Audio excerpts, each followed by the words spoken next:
Yo, yo, yo, yo, what is going on? Buenos dias. I was going to say something else that I don't know besides just good morning, guys. It is your boy, JaySkillz L.T, and I have here with my co-host that does the most, the man with the wicked pen.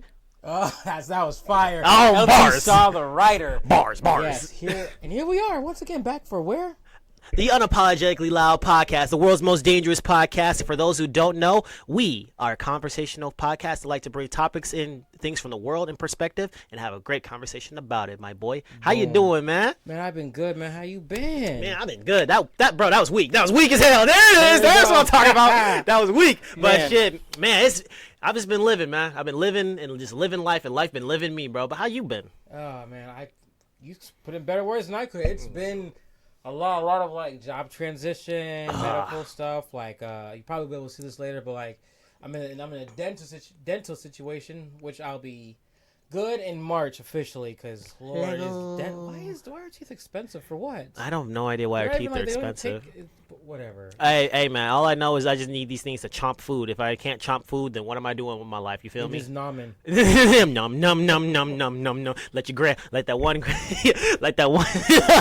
I'm not even gonna say that. But anyway, guys, we are the Unapologetically Loud Podcast. Together, we are the Loud Legion. But you guys are legionnaires that push the motherfucking dream. For those who don't know, we are also doing a video not streaming, but just video form of the podcast that will be available on YouTube and our personal site at pwt.com.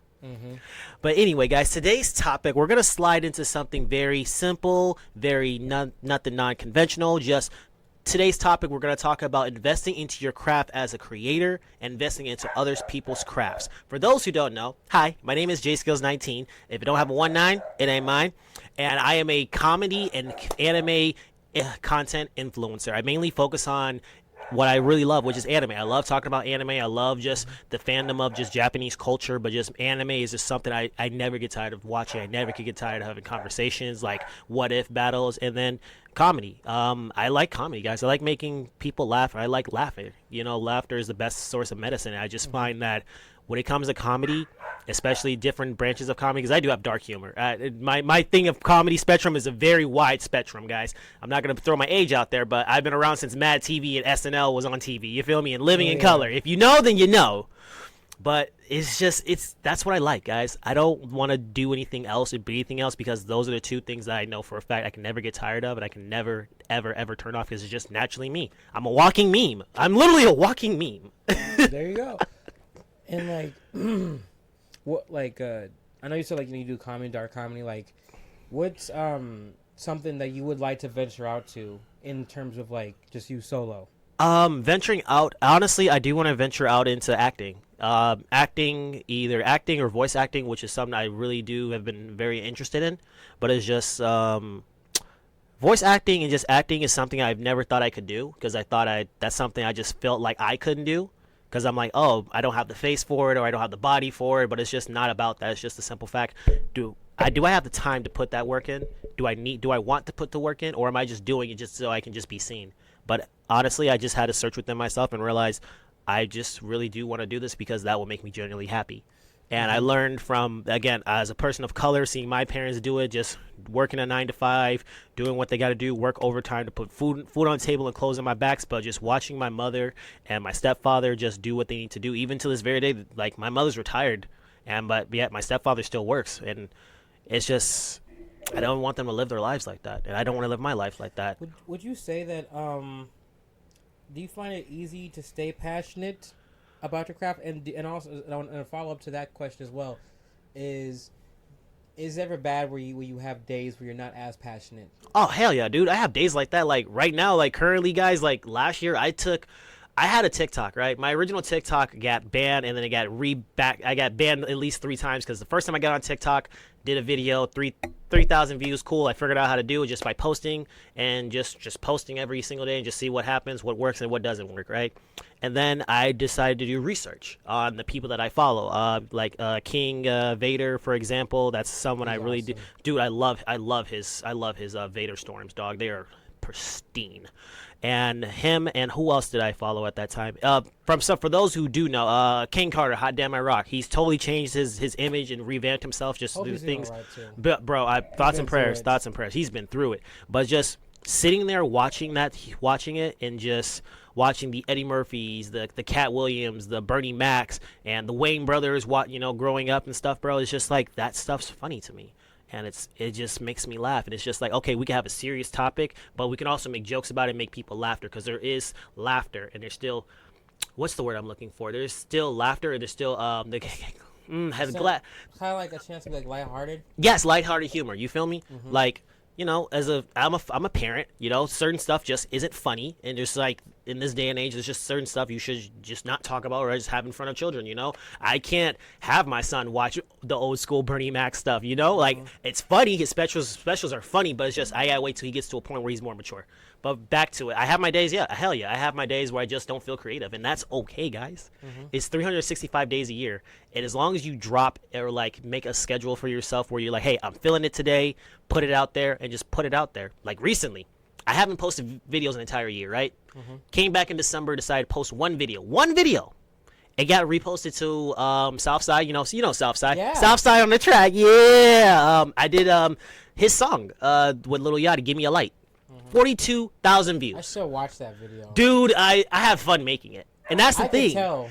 That's the thing when it comes to your craft. If you're not passionate about it, you're not having fun doing it, then why are you doing it, I want to actually jump into with something to that I really relate to when it comes to that, because, I write books. Oh, your pen is immaculate, folks. God. But when I say like when you said something, also too, real quick, if you hear barking, that's my dog. He don't like that. He can't be a part of it, but that's that's on him. Mm-hmm. But the making a schedule is hard because we all have daily lives and jobs and bills, and it's hard to do that, and especially like when it comes to writing too, like it's not like I can just pull up, like a canvas and make out, and just draw something. That's it. Like, okay, I'm almost done, and I'll be done in like a week. Mm-mm. Or, pull up a tripod, say, okay, I got a decent sketch out, sketch or like a little video concept, just act it out, do my little angles and do my personalities, like, and I'm done. Right. That is a long game type of thing. It's like, okay, I'm going to be here, and then when I'm done, I still got to re-edit. I got to edit because it looks like shit. Right. And then I got to probably edit again and again and again. Mm-hmm. Send the beta readers who are going to tear me a new one and then edit again.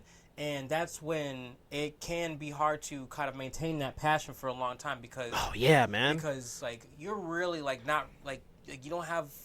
Up until you send it out to get, like, people to get feedback, you only have yourself. So, like, when you're having a bad day or even a bad writing session, you're just looking like, my pen ain't shit.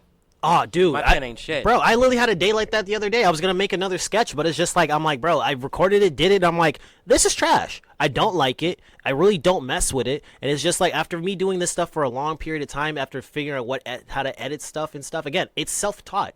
A lot of people don't understand that this content stuff's a long game. Even as a writer, dog, when you first started writing books, not going to lie, your very first book, you tell me all the time it was trash. And as your friend, it was trash. I read it, but I put it down. But I'm like, I read it, but it wasn't that great. But I put that bitch out. It's misery. I ain't gonna lie. I used a couple of his pages just to burn in my house, just to burn my candles. Not gonna lie about that. But I wouldn't even, man. Watching your process from your pen, from where you started until now, is a great thing because I sat here and watched you create, scrap stuff, come back, try it again. Or with me, when I ever had an idea, you're like, I like that, give it legs. I'm like, what the hell does it mean to give it legs? He's a writer, also into cinematography, guys. So when it comes to like new terms and things, I have to ask him like, what does that mean? He's like, how about you just sit down on it, let it fester for a little bit, and then see what happens. Because I like how it sounds. You've told me many times I like how it sounds, but come back to me when it has legs and you have flesh it out more. Mm-hmm. Yeah, yeah, especially when it comes to writing, like there's so many concepts I have in my notes. Heck yeah! I'm like, oh, this is great, but I'm like, this is not a lot of meat in the bones. There's not a lot to go off of. It's a good concept, but like, its concept is strong enough for maybe a total of 2 chapters. Mm-hmm. Is this worth the person spending between $7 to $10, $20 to $12, plus shipping and handling, to buy? Send it to their home and then spend time reading it. Same thing with my sketch and my videos. This one video was funny as heck by JaySkillz, but are they gonna come back to see the comedy stuff or they're gonna come back for me just doing my silly dances. I do like to dance, guys. I've just been a natural dancer all my life, like a b-boy, a fucking. Yeah, for those who know, they're in the hip hop genre, and those who do know, I just love dancing. Dancing is just something I'm just naturally talented with and gifted with. I don't even try, but it's just when people come back to my stuff, they're like, hey, are we coming back for the comedy? Are we coming back because he's just silly? Are we coming back for the anime stuff? Why are they coming back? I as a creator have to give the people a want and a need to come back here, to show all their videos, show their friends, like, yo, just JaySkillz, yo, check this out. How we always do on TikTok, right? Like, oh, you seen this video? Have you seen this video? You know what? I want to ask you a question because, like, I feel like this is something that, because we'll be speaking in terms of specifics in general too. Yes. But I see this conversation here and there, and I'm gonna say the statement. Yes. And then I'm going to ask you the question. Go ahead. People say it's better to make general content and it's more riskier to make niche. Why do you think that's wrong? Oh, I got you guys. Okay. Guys, I made a YouTube back in 09. Again, I'm dating myself. I made my first YouTube back in 09. I didn't start posting my YouTube videos until 2013, right? Because you know why? I decided to just, I made up every excuse in the book just not to. I made up every excuse. Oh, I don't have a camera. I don't have a cell phone. Or the phone I have is not great. I made up every excuse until I just started doing it. I just literally just said, screw it. I'm just going to do it. And you know what I did? I just followed the trends of everyone else that was doing it, like roasters, like DJ Fly? Like DC Young Fly, just roasting people, just finding stuff online just to talk about it. But it's just like, that's not me. I don't go out looking for trouble. I'm not a troublemaker. I don't go out looking for trouble. I live a very peaceful life. And that's where I started. I'm like, okay, I don't like the fact that I'm up here just roasting, talking bad about people, talking ill of people. I don't like that. That's not me. That's not who I am as a person. I don't do it on a regular basis. So why should I do it on the internet? And then I finally got to a point I started talking about like my work stuff. I worked a lot of retail, guys. So I just went on there, started talking about my long days of work, or like what happened this week at work, or who pissed me off at work. I'm like, okay, I'm a real person talking about work stuff. Then I realized, what if my job sees this? Have to factor that in. Can't do that. And then I just came to the conclusion, literally just one day, I'm just dancing, doing what I love in the kitchen, just, cleaning my kitchen. And I'm just like, I'm just up here being whimsical as I don't know what. Put my phone on, hit record, and started posting videos, guys. But it's a process to figure out who you are as a person. You can do general stuff and follow the trends and be like the Joneses, right?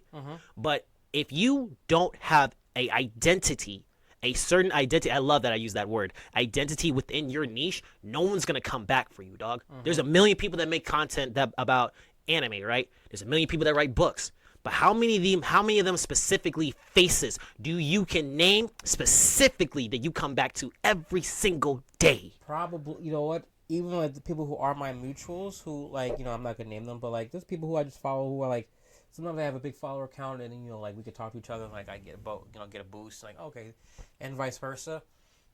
But there are certain people I look for their content because there's this one person, I'll give her a shout out, Owl the Librarian. Shout out Owl the Librarian. She is very important when it comes to the people of the community. I like that. In terms of like like being respectful to different communities, different backgrounds and preferences, because we want, especially when it comes to like the book community, the author community, and the reading community, we want to make sure reading is made cool again. Reading is... Dude, reading's awesome. Yeah. Who said reading wasn't cool? Read a book. Read a motherfucking book. What are you talking about, bro? I love reading, dog. But some people, some authors make books that are kind of alienating.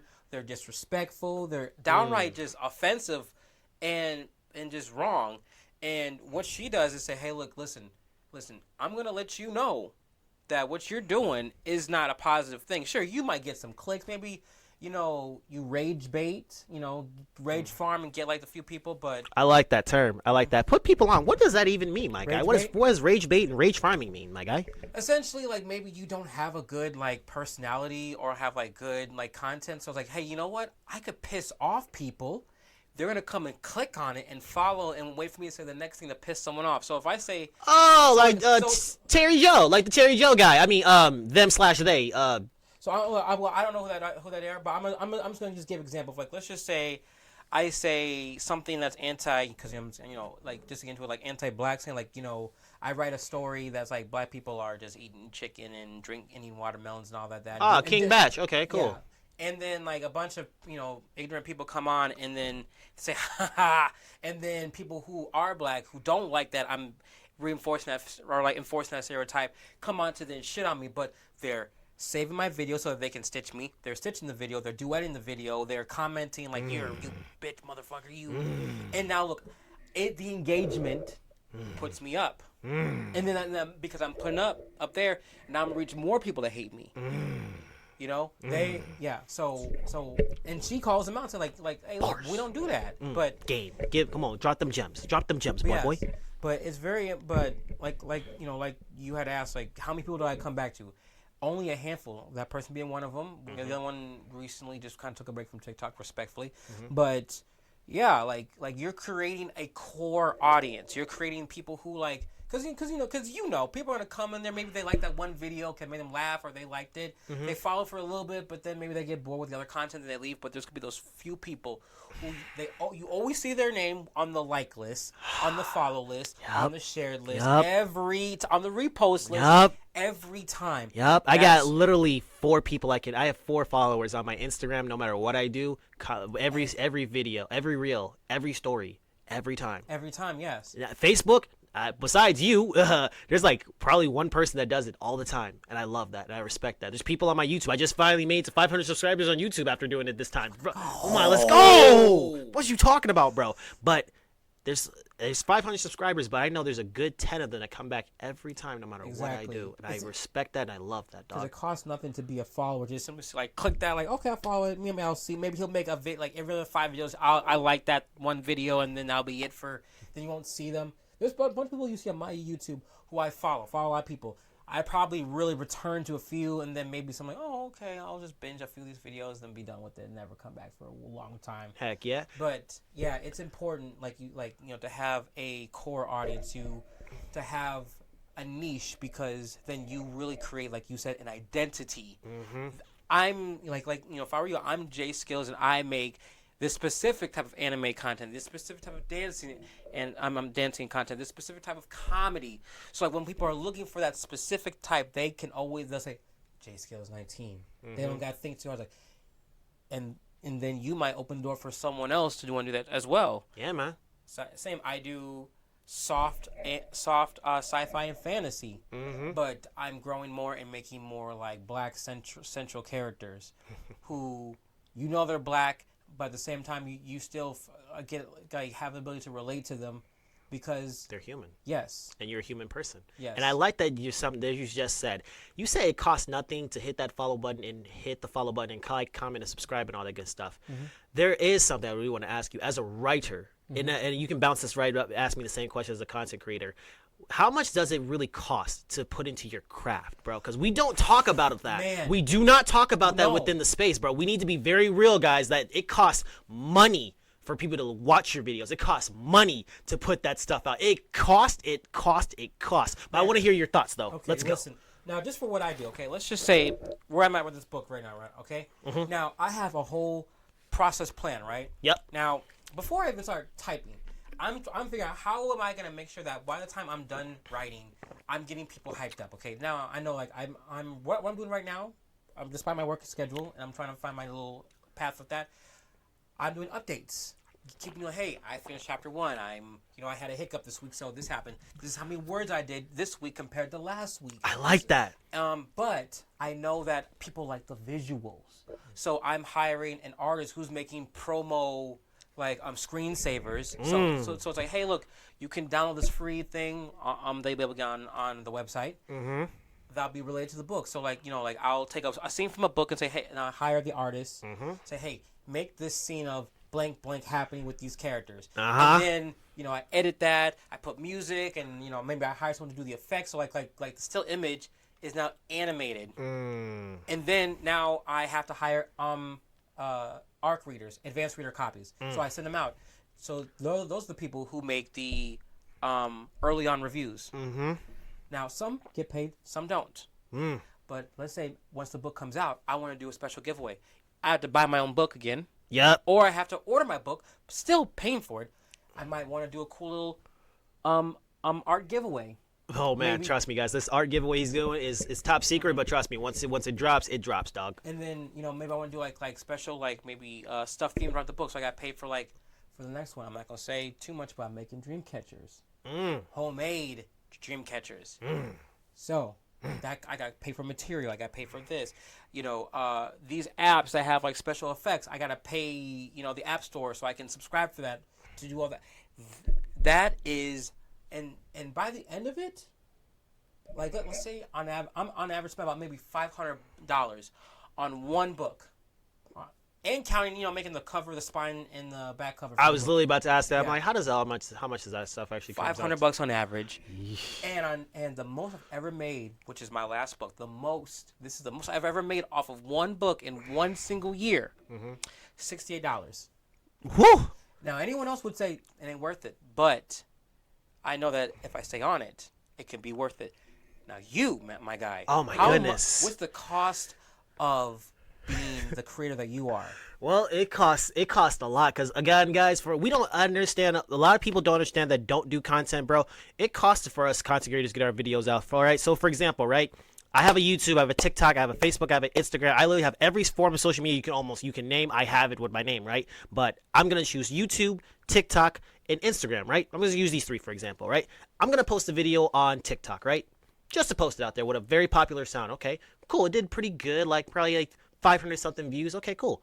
Post it to Instagram, maybe like 50, 60s within the first like 2-3 days. All right, I'll post it to Instagram. As I already said, right? I'll post it there, right? Maybe it might get 50 views. All right, cool. But here's the thing: I have to go back to TikTok because a lot of people don't know this. When you have a regular profile or a content creator profile, I have to pay money for 20,000 people to actually watch my video. Try to get that ad. Try to get that ad revenue, right? And it will literally ask you like, oh, do you want to pay $20 a day? $20 a day just for 2,000 people to see it in your specific area? Okay, cool. Or do you want to pay $1,000 for everyone in America to see it for 1,000 or 10,000 people in America, no matter where they are, just for you to see your video? But I'm like, but why can't I just post it and people will watch it? That's not how this stuff works, dog. Like, guess what? YouTube. It's cool if you put it on YouTube so people see your face, but guess what? TikTok's where everybody else is. Instagram. You gotta be where the people are. Yes, go where the people are, dog. So let me see. TikTok promote. Let's say I promoted a video, right, for $50 for the first week, right? First 2 weeks, $50 for a week, right? Cool. That's $50 I just spent on TikTok. All right, now I have to go to Instagram. All right, cool. I just spent another $100 for the video, right? Not to mention I have to get the engagement. I need people to comment on it. I need people to like it. I need people to save it. How much is that gonna cost? we're not even into the editing process, guys. We're not even into the process of even getting the skit started, guys. I'm already $600 in the hole just trying to get a video out to many people to see it, because that's what it's cost, guys. It costs a lot, man. You know what's a hidden cost that people don't think of? What? The cost of your time. Ooh. The sacrifice of your time. Because like I'm literally sitting in, because like I mean you can't see because there's a camera, we're over here, but I have my little writing space and I'm like taking out like an hour, maybe an hour and a half of my time to write. Right. Some people say, well, that's not a lot of time. Well, depending like if you're in the zone, in the mood, you can get a lot done. But still, that's still time of talking, of like doing the outlines for the book, researching. If it takes place in a world where modern and magic meet in the middle, how much is going to be magic? How much is going to be modern? Maybe I should research the physics of what this world's going to be like. Don't venture the hashtags, my guy. People don't even know about. Oh my goodness. Yes, researching the hashtags of what's working, what's not working within your niche, what does work in your niche, what doesn't work within your niche, what is just very broad that everyone's just searching right now at this point in time, guys. Yes, you're constantly spending your time to potentially get seen. Keyword to get seen. Keyword potentially get seen. So do with that information as you will. I still love it, but it's just it costs a lot. It costs a lot, but the cost that I'm paying into it right now for I can have a better life and just what I want to do in my life, I'll spend that money. Yes. I will spend that money right now for my new camera, for my laptop, for editing software, or if not, outsource it to someone. But yeah, they still gotta get paid. Someone's gotta get paid. Yeah. Someone's gotta get paid. And I want to say this too as we draw nearing to wrapping up for this episode is I know some of it might sound discouraging, like the cost of like the possibility of maybe going viral, because like I went viral one time, off of like I would say not even like my best quality. I didn't have what I make now. Right. Like, He did not have the setup, the lights, or anything that we have now. Like the most basic. I was Think of sitting basic. in that chair, just ranting. When it got 26K views and like maybe 1,000 likes, that was awesome. Never reached that again. Got me a good amount of followers. Most of them don't interact. I probably averaged 200, 300 views a video. That's a standard for TikTok. That's Yes. a standard for TikTok for smaller for content creators they're just starting out. That's an average. That's literally your average, dog. But the biggest part that I really want to highlight too, like because you might have maybe like that one idea and then just that's all it takes, and then you're up there. You're up there with on YouTube. You're with the Jacksepticeye's, the PewDiePies, the Markipliers, the Corey Kenshin's. Corey Kenshin's, and Black Hokages, and so on. You're up there. Yep. Or maybe you just are this nice little like, or you end up being the killer Mike of your niche, where it's like people fuck with you. The people who know you fuck with you. Yeah. But at the same time, just like if mainstream probably won't ever until like you sweeping awards. Shout out to that dude. Shout out Killer Mike. Congratulations on the album, bro. Love the album. Run. But yeah, it's the most important thing is to remember the journey. Like the destination is the destination. I know it's cliche, but It's not cliche, dog. it's so important to remember the process of growth. Like it's okay starting off like you said, like with like a whatever camera, whatever your phone or whatever. But it's always to make sure that over time you progress your actual talent, your craft as you the creator. But make sure like if you need but when it comes to equipment, whether it's like you're making a podcast, like sure you might start with just like a whatever facing camera and just a basic mic, but to spend time to get space, get cool arts and lights, and Make it aesthetically pleasing to the eyes of the viewers, because that's what's gonna keep them coming back. and just like keep on just growing. And don't let like the fact that you might not make it in the first year, the first 2 years, the first 3 years, whatever. The numbers don't matter. I need you guys to understand this as a content creator, someone like me. The numbers don't mean shit. Views don't mean shit. Likes don't mean shit. Commenting don't mean shit. None of that means, even your follower count don't mean shit, dog. It's about the journey. Yeah, it's about the love of the craft, because if you are just doing it for just those views, you're gonna hate the things you make. You're gonna hate it all. You're gonna hate what you do. You'll probably just fall into that realm of degeneracy, like everyone that's probably mostly popular on these apps, doing whatever, whenever, just to stay relevant. Like the Neons or the Sneakos. They are doing anything and everything in their power to just make sure they stay relevant. But here's the thing: as soon as that 15 seconds of fame is up, where are they gonna be the next 4 or 5 years? Exactly. You gotta think about stuff like that. People really create original stuff, not just like. I don't want to get into it too much because, like, we're ending this, but, like, what's important is that make your own wave. Don't ride it. And if you can't make a wave, make a ripple in the pond. Right. As long as you're making something that is something you're truly passionate on, and you're not making content that's made to rage bait, to shit on, to devalue, to make someone less, because like at some point your name's gonna be attached to something. Yep. Don't make your name attached to like and we'll get into this episode too, but like like the Sneakos, the now formerly what's that one podcast, the Alpha Male one? Fresh and Fit. Fresh and Fit. Oh my goodness. Like that type of stuff to where like you're not like sure you're rage baiting, you're have these guests that you say these things about, and then like sure you get some clicks, people like you get those certain followers that, and then YouTube or the platform comes down and demonetize you and take you everything away from you. Because like you don't have the like, power. Sure, you rage bait, but then people don't fuck with you because like no one wants to see negative shit. No. Negative shit will only last you so long until people's like unsubscribe, unlike. I don't like hey, someone said something really fucked up who was a part of your shit, I'm reporting it. Yep. And now all that for nothing.